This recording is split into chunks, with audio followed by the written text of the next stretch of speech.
Good evening. Thank you for joining us again live on CBSN Minnesota. It's 8:30 right now. We continue to follow a hostage situation at a Wells Fargo bank in St. Cloud. In the last 30 minutes, a fourth person has been released from the bank. The FBI says other bank employees remain held inside this Wells Fargo branch on 33rd Avenue South. That's near Division Street in St. Cloud. This all began about 1:45 this afternoon, so it's been going on for a while. Our Jeff Wagner has been on the scene for a while as well, and he joins us with the latest. Hi, Jeff. Hi, Frank. You mentioned 4 hostages have been released. That law enforcement source telling us that there are 5 hostages total, and that kind of fits what we've been seeing as we look through the windows of the entrance here. If we can zoom in, ever since that 4th hostage was released, we've seen pretty much 2 people pacing, well, moving back and forth in front of that front entrance beyond the doorway, the person who appears to be the suspect, and then that 5th hostage.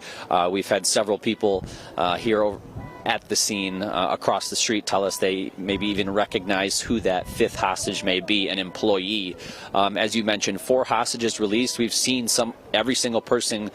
We've captured that on video going back over the past couple of hours. Each time a person is released, they come out sometimes with their hands up, and they are quickly whisked away to a white SUV by law enforcement and driven away from the scene. A crowd of onlookers here cheering every time. Uniquely, the first time a hostage was released, the person who appears to be the suspect then threw a wad of cash out the front door, but that was the only time that occurred.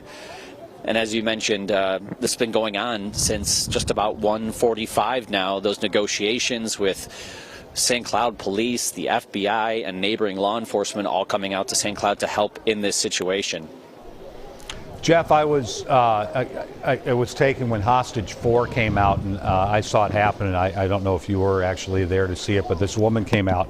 Frank, I might have lost you there. Give me a moment. No worries, Jeff. I'll see if you can go ahead and dial in.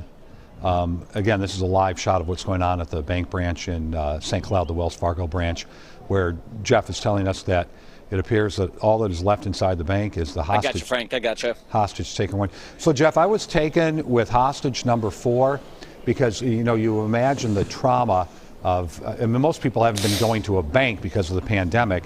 These people are at the bank, and that woman was just bawling and very emotional from the moment her foot walked out the bank of that door. Did you see that? Yeah, it's, you know, from our vantage point, it's hard to read the emotion on the people's faces. You know, they walk out, like I said, some with their arms up, some not. It's hard from where we are to gather how those people feel as they exit the building. For you to say that that person was in tears, we absolutely understand the trauma that they go through. Of course, these bank employees, I imagine, are trained and understand that this can happen. This is part of the job. However, we know this is a rarity, and the times that we have covered bank robberies, it's nothing more than you hear of a person passing a note to the teller, requesting money, and then we get the surveillance photos, and that's kind of how it progresses. For this to turn into a hostage situation, you know, we're unaware what type of weapon this suspect has, but to be held in there against their will for 4 or 5 hours now has to be a traumatizing, difficult, tough experience. And then the release of being released once they're finally outside and in the safety of law enforcement, no longer captive in that building, has to be something else. Yeah, well, you could see the relief and release all over her face, and it really captured kind of the drama of what's going on. Jeff, we're not going to show it right now because we're digging through it and we need to be sensitive in a situation like this, but we understand that the hostage taker may have used someone's phone to go live on Facebook for a while. Have you seen that Facebook live post, or have you heard about that? I have heard about the post, and with our cameras we were able to see and zoom in through the window and see that the suspect was holding his phone, and it appeared as though we were wondering if he was on Facebook Live or if he was FaceTiming or if that was his way of communicating with law enforcement for the negotiations, if it was over the phone. But recently, yes, we have learned that the suspect may have been on Facebook Live, but no, I have not personally seen it yet. Yeah.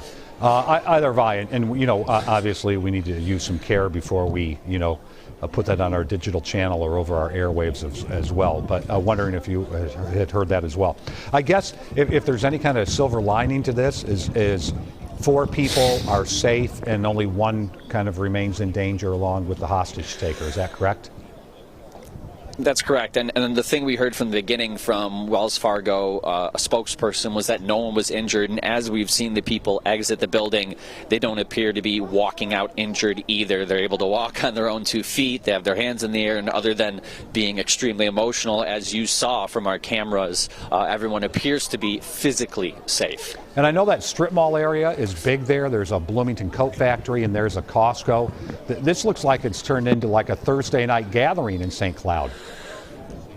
I mean, yeah, we're going on how many hours now, and I'd say there's still a couple hundred people here. It is getting significantly colder out. It's starting to rain here and there, but this crowd is persisting, eager to clap and cheer every time another hostage is released. I think at the end of the day, they want to see this situation get resolved in a safe manner.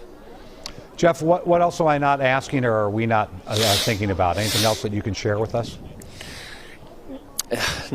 We'd heard from people that this is a very busy bank on this corner at this intersection. So many are surprised to hear that there might not have been any customers in there at the time, or at least that customers weren't taken hostage, because we've run into a couple people who are, or at least have family members who are customers here. They've been telling us that, oh, that's a huge bank. There's at least, 10 employees plus. There's the whole back section where you have the bankers who are helping people with their mortgages. So to hear that there's potentially just 5 hostages involved in this whole situation, somewhat a relief in there that there's not more people involved. And then the fact that, according to law enforcement, according to Wells Fargo officials, there's no customers that were held hostage.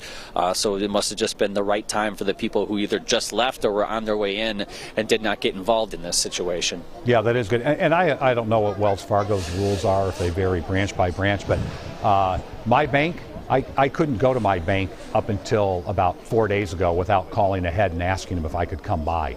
So, because of the pandemic. So maybe that's a blessing in disguise for the number of people that were there. It could be. A lot of people may be taking up the drive-through instead of passing through inside, and that could have impacted this situation on the number of people that were in there. I know for me personally, I have been into a bank within the last few months, but I'm not a Wells Fargo customer, so I can't speak to how the things are operating at this specific location. Jeff, we'll check with you a little bit later. We appreciate the updates. 4 people now, according to Jeff, released from the Wells Fargo Bank in St. Cloud. The hostage taker remains inside the bank, as does 1 hostage, from what we have been told. So we'll continue to update this on WCCO.com, CBSN Minnesota, all our social channels, and of course on our news tonight at 10.